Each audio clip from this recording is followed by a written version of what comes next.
Sir, മത്സ്യബന്ധനം 2024 ലോക fisheries ദിനാഘോഷത്തിൻ്റെ ഭാഗമായി രാജ്യത്തെ മികച്ച മറൈൻ സ്റ്റേറ്റായും കൊല്ലം ജില്ലയെ മികച്ച മറൈൻ ജില്ലയായും അംഗീകരിച്ചിരുന്നു. സർ, സംസ്ഥാനത്തെ തീരദേശ മേഖലയുടെ വികസനത്തിനായി ഒരു തീരദേശ പാക്കേജ് അനുവദിക്കും. ഈ വർഷം ഇതിനായി 75 കോടി രൂപ അനുവദിക്കും. 55.17 കോടി രൂപ ചെലവ് വരുന്ന കോഴിക്കോട് സെൻട്രൽ ഫിഷ് മാർക്കറ്റിൻ്റെയും 48.24 കോടി രൂപ വരുന്ന ആലുവ ഫിഷ് മാർക്കറ്റിൻ്റെയും നവീകരണ പ്രവർത്തനങ്ങൾ നടന്നു വരികയാണ്. ഹാർബർ എഞ്ചിനീയറിംഗ് വകുപ്പിൻ്റെ നിയന്ത്രണത്തിലുള്ള കാസർഗോഡ്, പൊന്നാനി, പുതിയാപ്പ, കൊയിലാണ്ടി മത്സ്യബന്ധന തുറമുഖങ്ങളുടെ നവീകരണ പ്രവർത്തനങ്ങൾ 2025 മാർച്ച് മാസത്തോടുകൂടി മുതലപ്പുഴി ഹാർബർ 2026 ഡിസംബറിലും പൂർത്തിയാകുന്നതാണ്. ഈ വർഷവും മത്സ്യബന്ധന മേഖലയിൽ കൂടുതൽ പ്രവർത്തനങ്ങൾ ഏറ്റെടുക്കുന്നതിനായി മത്സ്യബന്ധന മേഖലയുടെ വിഹിതം 295.12 കോടിയായി ഉയർത്തുന്നു.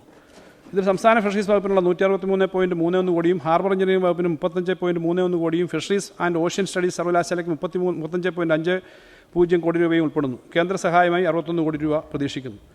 കടലോര മത്സ്യബന്ധന പരിപാടിക്ക് 41.10 കോടി, ഉൾനാടൻ മത്സ്യബന്ധന പദ്ധതിക്കായിട്ട് 80.91 കോടി രൂപയും വകയിരുത്തുന്നു. അക്വാകൾച്ചർ രംഗത്ത് ഉൽപ്പാദനം വർദ്ധിപ്പിക്കുന്നതിന് 67.5 കോടി രൂപ വകയിരുത്തുന്നു. തീരദേശ വികസന പദ്ധതിക്കായി 25-26 സാമ്പത്തിക വർഷം ആകെ 176.98 കോടി രൂപ വകയിരുത്തുന്നു. മത്സ്യത്തൊഴിലാളികളുടെ അടിസ്ഥാന സൗകര്യ മാനവശേഷി വികസന പദ്ധതികൾക്കായി 139.9 കോടി രൂപ വകയിരുത്തുന്നു. സർ, മത്സ്യത്തൊഴിലാളി കുടുംബങ്ങളിലെ കുട്ടികൾക്ക് ഉന്നത വിദ്യാഭ്യാസത്തിനും സ്കോളർഷിപ്പ് നൽകുന്നതിനും മത്സ്യത്തൊഴിലാളി വനിതകളുടെ ഉന്നമനത്തിനും 9 കോടി രൂപ അധികമായി വകയിരുത്തുന്നു. ഇതുവഴി മത്സ്യത്തൊഴിലാളികളുടെ അടിസ്ഥാന സൗകര്യ മാനവശേഷി വികസനത്തിനുള്ള പദ്ധതി വീതം 49 കോടി രൂപയായി വർദ്ധിപ്പിക്കുന്നു. സർ, കൊല്ലം നീണ്ടകരയിൽ yarn testing unit and net factory ആരംഭിക്കുന്നതിനായി 5 കോടി രൂപ അധികമായി വകയിരുത്തുന്നു.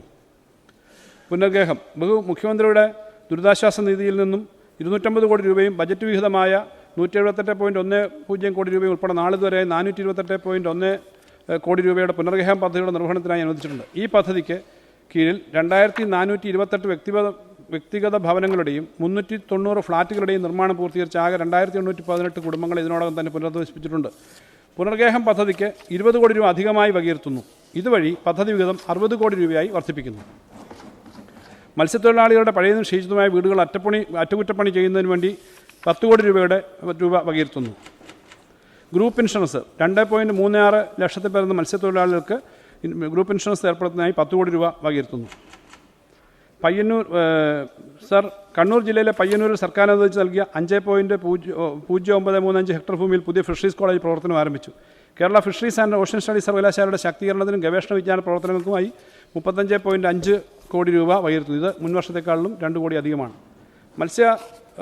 പ്രധാനമന്ത്രി മത്സ്യസമ്പദാ യോജനയുടെ സംസ്ഥാന വിഹിതമായി 40 കോടി വകയിരുത്തുന്നു. നിലവിലുള്ള ഫിഷറീസ് ഹാർബറുകളുടെ നവീകരണം, ഹാർബർ തീരദേശ പാലങ്ങൾ, ഹാർബർ എഞ്ചിനീയറിംഗ് വകുപ്പ് ഏറ്റെടുത്ത റോഡുകളുടെ നിർമ്മാണം എന്നിവ നബാർഡ് വായ്പയുടെ സമയബന്ധിതമായി പൂർത്തീകരിക്കുന്നതിനായി 20 കോടി രൂപ വകയിരുത്തുന്നു.